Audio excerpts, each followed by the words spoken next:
자, 이제 우리 별 2개짜리 출발이죠. 별 2개짜리. 별 2개짜리가요, 공인중개사 정책심의위원회가 일단 첫 번째 출발이더라고요. 교재 23쪽이에요.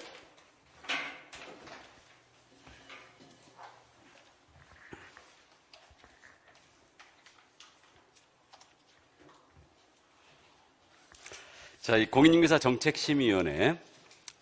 자, 이제 별 2개짜리 갑니다. 그동안은 대충 쉬어봤더니 58개 지금 테마 중에 우리 중개법이 58개거든요. 별 3개짜리가 이제 절반 정도를 차지했어요.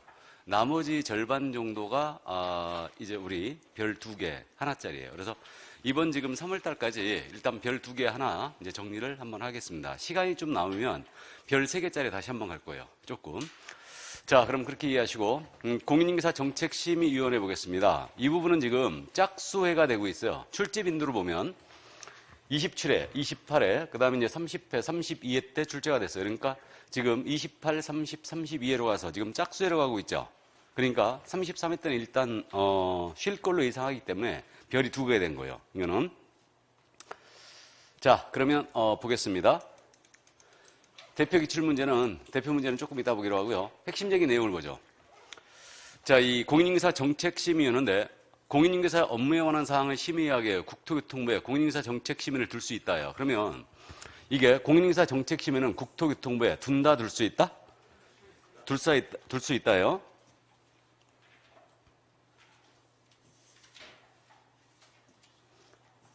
자, 둘 수 있답니다. 그래서 정책심의를 둘 수 있다. 원래 이거 필수기관이었다고 그랬죠? 둔다 아니에요? 그래서 이제 둘 수 있다는데 이게 언제 바뀌었냐면요. 원래 시험에 대한 사항을 정하기 위해서 그 시험위원회가 있었거든요. 이걸 공인중개사 정책심의위원회로 바꾼 건데 이게 이명박 정권 시절에 바꿔버렸어요. 그러니까 이명박 전 대통령이 후보 시절에 그 약속을 했잖아요. 공약을 했는데 정부 예산을 줄이겠다. 그래가지고요. 취임을 딱 하고 나서요. 정부에 있는 위원회들 있죠. 위원회들 전부 다 둘 수 있다로 바꿨어요. 국민들한테요. 눈 가리고 앙호한 거예요. 없애버려야 되는데 없앤 게 아니고 둘 수 있다로만 바꿔놓은 거 그냥. 그러니까 감옥에 갔지. 그죠? 그럼 안 되나? 어쨌든 좋습니다. 그래서 국토교통부에 둘 수 있다. 이렇게 이해해 두시고. 자, 그럼 이제 이 구성은 위원장과 위원으로 구성될 거예요. 그래서 이제 누가 어떻게 되느냐, 요걸 이제 주의하는데 위원장 국토부제 1차관이 당연직으로 됩니다. 그래서 국토부는 차관이 2명이 있어요. 그래서 1차관이 당연직으로 되고 이자는 이제 위원회를 당연히 대표로 합니다. 이때 요거 주의해야 되는데 위원장이 지금 부위원장이 없잖아요. 그러니까 이렇게 차관이 직접 하게 되면요. 부위원장이 없어요. 없으니까 위원장이 직무 수행을 불가하다. 그러면 위원장이 미리 지명한 위원이에요. 지명한 위원이 직무를 대행하게 돼 있습니다. 부위원장이 직무를 대행하는 거 아닙니다. 그 점을 유의해 주시고. 자, 그러면 위원회 임명 위촉은 누가 하느냐면요. 국토부에 설치해 놓고요. 국토부 장관이 지 맘대로 합니다. 해서 국토부 장관이 위원을 임명 위촉합니다. 그래서 위원은 국토부 장관이 임명 위촉한다. 이때 위원회 수는요. 그 위원회 있지 않습니까? 우리가 지금 위원회가 주 타깃이 되고 있는 게 뭐냐면 공인중개사 정책심의위원회하고 공제사업운영위원회예요. 이 2개를 서로 대비하여 정리를 많이 하는데 이제 시간이 가면서 이 비교하는 내용들은 나중에 정리를 해야 될 거예요. 그러니까 처음부터 저는 비교하는 걸 거의 안 해요. 왜냐하면 처음부터 비교해버리면요. 이게 여러분들 헷갈려 하거든요. 그러니까 내용이 어느 정도 정리가 좀 돼가면서 나중에 막판 단계에서 정리를 해가면 돼요. 그렇게 비교하면서. 그럼 위원장 1명을 포함합니다. 그래서 그 위원회는요. 일단 위원 수를 정할 때 위원장을 포함한다고 기억하면 돼요. 그래서 위원장 1명을 무조건 포함하고 7명 이상 11명 이하의 위원으로 구성합니다. 그래서 이거 둘이 합치면 18이죠. 공제사업운영위원회 위원회 수가 19이에요. 그렇기 때문에 여기서 먼저 나왔으니까 이걸 18로 기억합니다. 7명 이상 11명 위원으로 구성한다. 그럼 임명권자가 지금 누구라고요? 국장이죠. 위원장이 아니에요. 그 점을 유의해 주고요. 이때 누가 위원이 될 수 있느냐? 이거 봐두시는데 위원이 될 수 있는 자는 국토부 4급 이상의 공무원이라든가 고위공무원단에 속하는 일반직 공무원이 이제 위원으로 위촉이 됩니다. 그 고위공무원은 몇 급 이상일 것 같아요? 4급 이상의 공무원이에요? 4급 이상이 고위공무원입니까? 5급? 참 여유있게 두십니다. 행시 합격하면요, 그냥 바로 5급이에요. 그죠? 5급인데 상급 이상이 일반적으로 고위직 공무원이라고 그래요.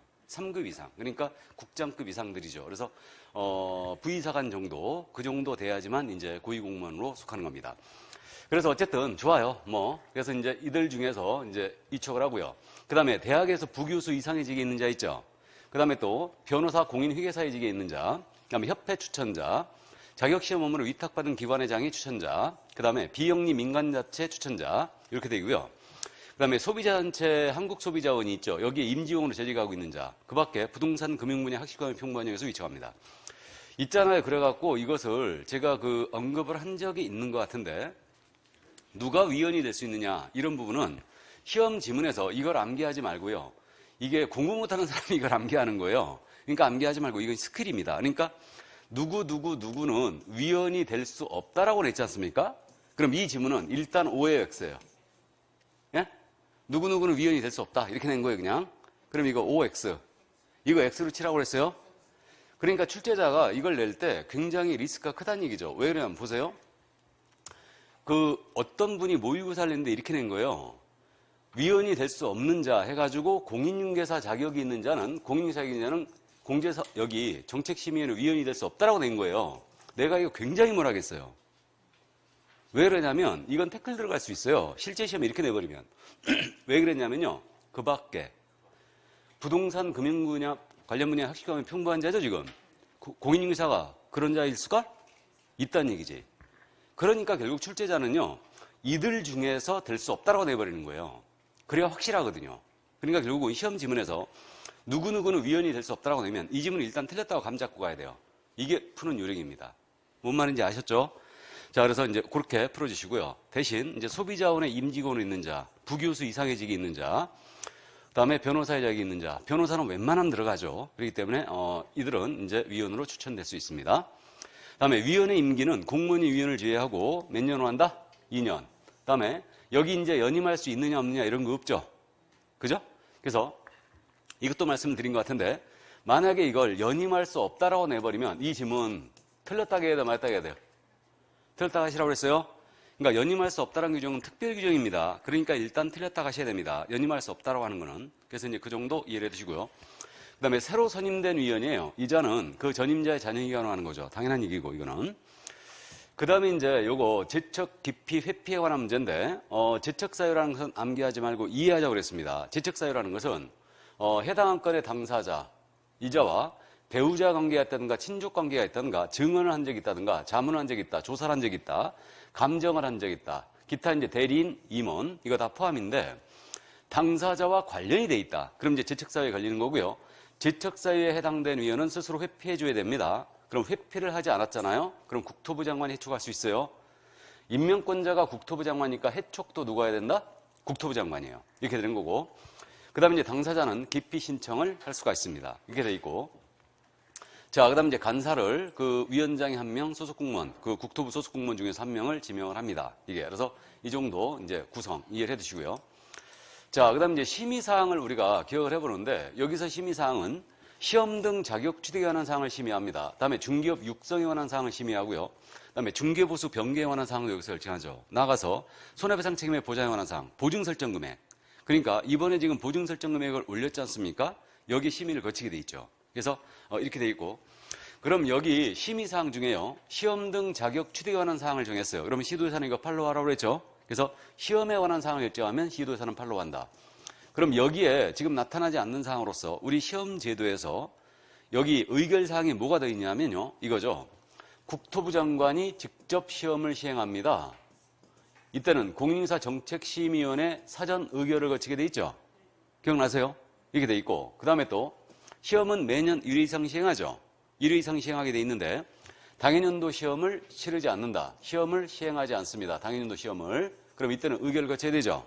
이거 맞고. 그 다음에 지금 현재 절대평가 방식으로 뽑고 있잖아요. 근데 만약에 상대평가 방식으로 둔다. 또는 최소 선발 비율을 공고한다. 그래서 이런 식으로 방식을 바꾼다. 그러면 상대평가를 하게 되면 여기 의결을 먼저 거쳐야 됩니다. 이렇게 돼 있고요. 그 다음에 또 이거 위원에 대해서 당사자가 기피 신청했어요. 저 위원 빼달라. 그러면 기피를 받아들일 건가 안 받을 건가. 이거. 그래서 기피 신청 들어가면 기피 신청에 대한 이거 가부를 여기서 결정합니다. 이게. 그래서 요게 좀 더 의결사항이 더 들어가는 게 바로 이거예요. 그래서 이 정도 이제 이해를 해 두시고요. 그 다음에 이제 운영에 관한 사항인데, 당연한 얘기인데, 제적위원 과반수의 출석으로 개의하고 출석위원회 과반수 찬성으로 오기라는 겁니다. 그래서 이제 국회도 이렇게 한다고 그랬고요. 그럼 이거 위원회를 소집하지 않습니까? 그럼 소집 통지를 하게 돼 있는데, 며칠 전까지? 7일 전까지. 그러니까 7일 전까지 위원회 소집 통보를 합니다. 긴급사유관 때는 전날까지 통보하게 돼 있죠. 그래서 우리 7일짜리가요, 인자야 전등소등이라고 그랬죠? 인자야 전등소등해라. 이건데, 여기 소집 통지 얘기해. 그래서 공인사 정책심의위원회 회의 소집 통지 7일 전까지 하게 돼 있습니다. 이겁니다. 인장의 변경 등록이고 자격증 반납이고 전속시 정보 공개 7일이고요. 등록 통지 7일이고 소집 통지 7일 전까지 하게 있고 등록증 반납도 7일입니다. 감아요? 그래서 주요한 7일 이겁니다. 반드시 암기하고 있어야 됩니다. 그래서 인자야 전등소도로 암기해 주시고, 그다음에 운영에 필요한 사항은요, 이거는 위원장이 정합니다. 그래서 이제 자율성을 존중하는 의미에서 위원장이 운영에 필요한 사항을 정하게 돼 있고, 여기 위원들한테는요, 여비와 수당을 줄 수 있어요. 이게 거마비죠? 거마비. 그래서 여비와 수당을 지급할 수 있고, 공무원위원은 제외입니다. 일단 그래서 이 정도. 이게 정책심의위원회예요. 별로 어려운 내용이 없습니다. 자, 그래서 이 정도 감 잡고요. 대표기출 문제 어떻게 나왔나 보죠. 자, 그럼 32회 때 출제했던 문제입니다. 보겠습니다. 작년도에 냈던 문제인데, 옳은 것 그랬어요. 그럼 동그라미 쳐놓고 시작하는 거죠. 위원회는 중개보수 변경하는 사항을 심의할 수 있다. 맞죠? 그래서 중개보수 변경, 손해배상 책임의 보장, 이런 것들 전부 다 중개업 육성, 심의 의결사항 맞고요. 니은, 위원회는 위원장 1명을 포함하여, 1명을 포함, 체크하면서 읽는 거예요. 1명을 포함하여 7명 이상 11명 이내의 위원을 우사한다. 맞았네요? 다음에 위원장 국토부 장관이 된다. 틀렸죠? 위원장은 국토부의 1차관이 됩니다. 다음에 위원장이 부득이한 사유로 직무를 수행했을 때는 위원 중에서 호선된 자가 직무를 대행한다. 자, 장난쳤죠 지금? 호선이 아니고 지명한 자가 위원장의 그자가 직무를 대행합니다. 이렇게 돼 있어요. 그럼 옳은 지문은 지금 박스형 문제는 정답을 칠 때 다시 한번 꼭 보라고 그랬죠? 옳은 것인지 틀린 것인지, 그리고 답을 치는데 기억과 니은입니다. 그래서 정답은 1번이 되겠네요. 이게. 자, 그러면 이제 출제 예상 문제를 한번 보겠습니다. 공인인사법령상 공인인사정책심의위원회 관한 설명으로 틀린 것은 그랬어요. 1번 지문이에요. 심의위원회 임기는 공무원이 위원을 제외하고 2년으로 한다. 맞죠? 다음 2번 지문. 위원회 사임 등으로 인해 새로 선임된 위원회 임기는 전임자의 전임이 한다. 그죠? 당연한 얘기고. 국토부 장관은 위원이 재책사유에 해당함에도 불구하고 회피하지 않으면 해당 위원을 회촉할 수 있다. 그럼 체크 포인트가 국토부 장관 체크하면서 읽어야 되죠? 그래서 이걸 바꿔내는 걸 조심한다. 그럼 맞고. 4번 질문. 위원장은 심의위원 회의를 소집하는 긴급사유가 없는 한 10일 전까지 회의의 일시 이걸 각 위원에게 통지해야 한다. 틀렸죠? 7일 전이죠. 전형적인 질문이고. 그러면 이제 4번 정답 됐고요. 한국소비자원의 임원으로 재직중인자, 위원이 될 수 있다. 알아보시겠어요? 누구누구는 위원이 될 수 있다 그러면 일단 맞는 걸로 가는 겁니다. 자, 그래서 이제 그렇게 기억하면 돼요. 이걸 틀리게 낼 때는 위원이 될 수 없다라고 내는 거예요. 그럼 이제 틀리게 내는 겁니다. 그래서 정답은 4번이었어요. 자, 그럼 한 문제 더 볼까요? 공인인사 정책시민의 소관사항에 해당하는 것은 몇 개인가 그랬어요. 그래서 몇 개냐로 지금 박스형 문제 중에 꼭 출제를 하고 있는데 몇 개? 그러면 첫 번째 중개보수 변경에 관한 사항의 심의입니다. 이거 소관사항 맞죠? 다음 공인사협회 설립 인가는 아니죠. 요것이 28회 때 냈던 문제죠. 28회 때 설립 인가에 관한 의결은 심의사항이 아닙니다. 그래서 X고요. 그 다음에 기피 신청을 받아들일 것인지 여부에 관한 의결. 맞죠? 이거. 그 다음에 부득이한 사정으로 당해년도 공인사적 시험을 시행하지 않을 것인지 여부에 관한 의결. 맞죠? 이것도. 다음에 손해배상 책임의 보장에 관한 사항도 심의사항이 맞습니다. 이게. 그럼 지금 소관사항에 해당하는 게 몇 개? 4개였습니다. 그래서 정답이 4개가 4번에 있죠? 그럼 몇 개냐 문제는 꼭 주의할 점이요. 옮겨 적을 때 주의하는 겁니다. 이걸 만약에 4번이 5개, 3번이 4개 이런 식으로 돼 있으면 옮겨 적을 때 주의한다. 그래서 이제 4개가 정답이었습니다. 자, 그럼 위로 올라가서 대표 문제를 잠깐 볼까요?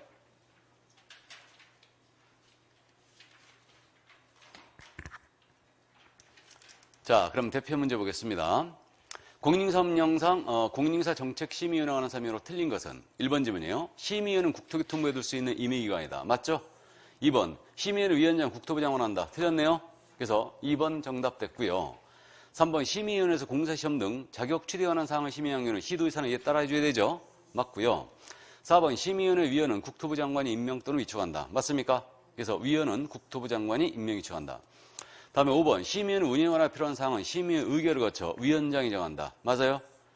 맞습니다. 그래서 자율성을 존중하는 의미에서 심의위원회 운영을 한 사항입니다. 여기 이제 위원회 의결을 거쳐서 위원장이 정하게 되어 있습니다. 이건 국장이 아니에요. 그래서 여기까지. 정답은 2번이었어요. 자, 그러면 정책심의위원을 다 봤어요. 그 다음에 이제 별표 2개짜리가 인장 등록이 있죠? 맞나요?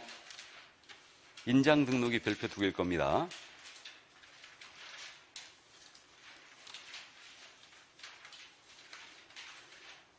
인장 등록, 교재 77쪽.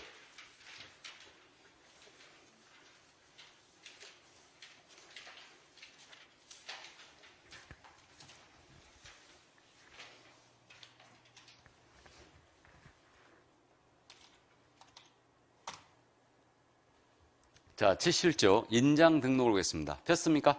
별 2개 맞죠? 이거. 자, 그럼 인장 등록은 있잖아요. 지금 출제 빈도를 보시면 28회, 29회, 30회, 31회 출제했죠. 근데 32회 때 쉬었잖아요, 지금? 쉬었습니다. 그러니까 33회 때는 출제를 예상해야 되죠. 이건 우리한테 내는 게 유리해요. 그래서 이게 별표 2개 된 거예요. 그러니까 최근에 지금 인장 등록 계속 냈거든요. 계속 냈다가 원래 근데 인장 등록은 해거리 문제였어요. 2번 볼 때 한 번 내는 문제였는데 이걸 갖다 최근 5개년에선 계속 냈었습니다. 그랬다가 지금 32회 때 딱 쉰 거예요. 그러니까 33회 때 지금 출제가 예상되고 있는 거죠. 그래서 어쨌든 이거는 그래서 제가 별표 2개로 배치했는데 33회에서는 출제가 예상이 되고 있는 겁니다. 자, 그럼 이제 인장 등록에 대해서는 꼭 명심할게. 개인과 법인을 꼭 구분하세요. 개인이 등록하는 인장, 등록하는 방법, 다음에 법인이 등록할 인장, 등록하는 방법 둘 다 틀려요. 그러니까 개인과 법인을 꼭 구분하시기 바랍니다. 이게. 자, 그럼 보겠습니다. 대표 문제는 조금 이따 보기로 하고 핵심적인 내용을 보는데 인장 등록의 대상 및 인장 등록의 시기거든요. 그럼 인장 등록 대상은 개공과 소공은 업무를 개시하기 전까지 중개인이 사용할 인장을 등록해야 되죠. 그러면 모든 소속공사는 인장 등록해야 한다. 맞습니까?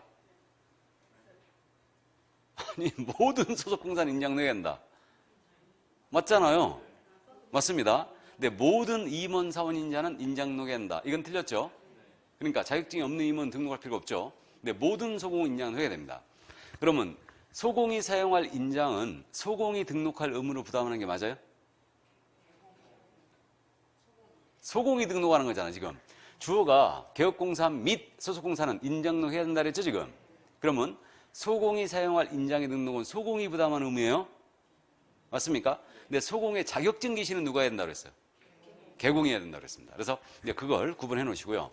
근데 그래서 이 질문을 이렇게 내면 엄청 어려운 질문이라고 그랬죠, 이거. 개업공사는 그가 고용한 소속공사가 중개행에 사용할 인장을 그의 업무 개시까지 등록해야 된다. 틀렸어요? 개공이 등록하는 게 아니고 소공이 등록해야 됩니다. 그래서 이렇게 돼 있고 다만 개설록 신청과 함께 고용신고와 함께 등록을 할 수도 있죠. 예, 그럴 뿐이에요. 그래서 개공과 소공은 모두 인장을 해야 된다. 자, 그 다음에 이제 등록할 인장을 주의하는데 여기서부터 이제 개인과 법인을 구분하라고 그랬죠. 그럼 개인 개업공사와 소공사가 등록할 인장은 가족공개 등록부나 주민등록부상에 성명이 꼭 나타나 있어야 되죠. 그 크기가 7:3으로 기억합니다. 가로 세로 각각 7mm, 30mm 이내의 것을 등록한다. 7, 3 이렇게 기억합니다. 자, 그러나 이제 법인은 틀리다. 그래서 법인은 상업등기규칙이 꼭 나와야 돼요. 상업등기규칙에 따라 신고한 법인의 인장을 등록해야 돼요. 요것이 법인인감도장이라고 그랬죠? 이게 법인인감도장이에요. 그래서 법인인감도장을 등록을 해야 된다. 그러면 분삼 사용할 인장입니다. 분삼 사용할 인장은 상업등기규칙에 따라 이 법인의 대표자가 보증하는 인장으로 등록해야 된다 할 수 있다. 할 수 있다요? 이건 선택권을 준 거라고 그랬죠? 그러니까 등록해야 한다 아니에요? 등록할 수 있어 합니다. 그럼 여기서 말이에요. 주의할 점이 그겁니다. 법인인 개업공사가 등록할 인장은 상업등기규칙에 의하여 그 법인의 대표자가 보증하는 인장을 등록해야 된다라고 하면 틀렸죠? 크로스로 했죠, 지금. 그럼 또 분삼 사용할 인장은 상업등기규칙에 의하여 신고한 법인의 인장을 등록해야 된다라고 해도 틀렸어요. 이해되십니까? 그러니까 이렇게 크로스로 내는 것들 조심해야 됩니다. 그래서 이제 그 정도 감 잡고요. 그래서 분사함서는요, 대표자 보증안에 있냐로 등록할 수 있다고 했는데 이건 선택권을 준 것이다. 해서 만약에